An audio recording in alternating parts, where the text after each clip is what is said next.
I apologize, but I have already named the new tractor. The new tractor's name is Tiny. Hey everyone, welcome back to the channel. I'm sure you can tell by the thumbnail that I finally got a brand new Tiny tractor picked out and purchased. Now I do apologize, I didn't get to film all the different manufacturers that I went and looked at. Time wasn't on my side. So before I show you all what tractor I did end up going with, can any of y'all guess which one? Okay, so some of the things that I did want on a new Tiny tractor was cruise control, a true third function, not a diverter valve, rear remotes, weighted rear tires, cutting edge, and a backhoe. I looked at a wide range of manufacturers. Every machine had a feature that I did like and also some that I didn't like. So early on, whenever I started looking for a new Tiny tractor, I was looking at John Deere's pretty hot and heavy. A lot of the 3025s, the R series, the E series, they make a nice machine. But I couldn't justify the price tag on those machines with all the additional equipment that I was going to have to spec out on the tractor. I looked at some smaller Massey Fergusons and some Mahindras and some TYMs. I did look at the Workmaster New Holland tractors, the Workmaster 25 and also the LS's. So orange tractor wise, I did not look at any Kubotas. I'm not a fan of the treadle pedal that they have in their design. They do produce a good product. They have a good tractor. They have a big following. It just wasn't for me. So the orange tractors I was looking at was the new CK 2620 Coyote tractors. Really like those tractors, like a lot of their features that they have. So most of the machines in this range that I looked at, like I said, they all make a pretty good product. They all have their ups and downs of everything, price, features, their capabilities.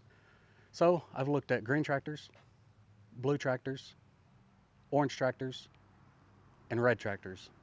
And this is the one I ended up going with.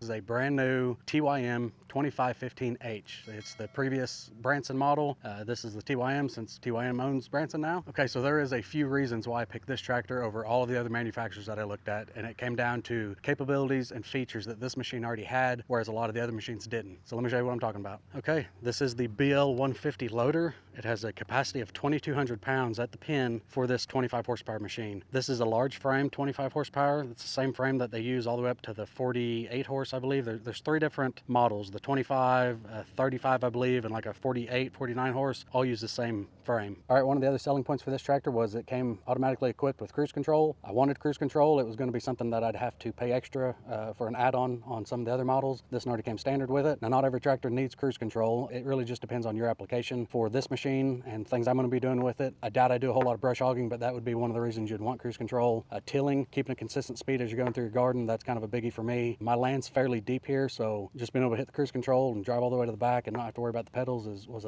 another reason I wanted it. Okay, so I'm going to go over kind of just real quick of what I spec'd out on this machine, things I wanted, different features and attachments. If you guys want, I can do another video and actually go through the receipt, essentially the quote, and break down each item of what they cost me in 2024 for this tractor. Okay, one of the features I've got is the cutting edge, a replaceable cutting edge, and it's also reversible if this front edge gets wore out. But I wanted a cutting edge on this bucket just because it's going to help prolong the life of the bucket. I've seen a lot of buckets wore out and the front edge of them all wore off when people are like pushing snow and different things like that on asphalt or concrete. That will destroy a bucket in a hurry. Another thing I wanted on this tractor was R14 tires. I didn't really care for the R4 tires, and I didn't want ag tires or turf tires. I wanted R14s. I'm not sure how well these will work. Everything I can find online, people that have these R14s love them. These rear tires are full of rim guard. That added, I think, another 800 pounds or so to the rear of this machine. I really felt with the 2,200 pound capacity that it was going to have for the loader that the rear end really needed some sort of ballast added to it to make this machine a lot safer. Hydrostat, that was another feature that I wanted on a smaller tractor. I want my wife or kids to be able to run this machine and not have any issues with it. So this is the first hydrostat tractor that we've had on the property. Everything else is either shuttle shift or just a manual transmission. Another thing I spec'd out on this machine was I wanted rear remotes. We've got two different remotes. Right now the backhoe's hooked into one. Otherwise, if you wanted the backhoe without the remotes, there's like a Power Beyond hose that they would end up having to run back here, and that would hook up to your backhoe. I wanted rear remotes because that is something that we use on all of our tractors around here. Yes, this tractor isn't huge. Honestly, if I wanted to pull my hay rake with it out around the field, I would need remotes, and this tractor's plenty capable of being able to do that. This machine, I wanted the backhoe attachment to it. This is the BH150 backhoe. It does come standard with a 16-inch bucket. There's a few things I don't really care for on it that I'll change at a later time, mainly the seat positioning. Way too close. I think if you were Korean, where these things are made, the seat would probably work perfect for you, but it does not work good for me. I did already add rubber shoes to the outriggers. There'll be a separate video on that. And back up here at the front, I wanted a true third function for this tractor. So this tractor is equipped with I believe it's a WR long third function.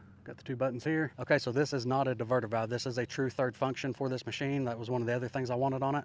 Okay, well, there still is several things that I'm going to do to this machine to change to kind of line it out the way I want it. If you had this machine, what all options would you have had it spec'd out with, or what would you be changing to preference the things you're going to be doing with the machine? All right, now I do have a lot of different videos that I'm going to be making on this machine, the things I dislike about it, things I like about it. I can do one on what all the pricing was with all the options, what the third function cost, the backhoe cost, the rim guard, cutting edge, all that stuff that I had this thing spec'd out with. If you guys are curious, leave a comment. Let me know if you even care what these things cost in 2024. I've got a lot of plans for this machine with the backhoe. I still got to get a hold of a tiller, a grapple, some pallet forks, all that stuff. I don't have a skid steer quick attach style. That's what this machine came with. The old Ford tractors, the 100 horse and the 55 horse both all have a different style of quick attach on the loader. My old 100 horsepower New Holland, it did have a skid steer quick attach. I kind of wish I would have kept some of the attachments for it, but honestly didn't have a use for them at that point in time. So anyways, this is Tiny. If there's something specific you're wanting to see or something specific you're wanting me to go over on this tractor, again, leave a comment and I will go over that. But I think for around here, from what I was needing, I was needing essentially a smaller tractor that I could get in and around the corral with, clean up after the cows, something that was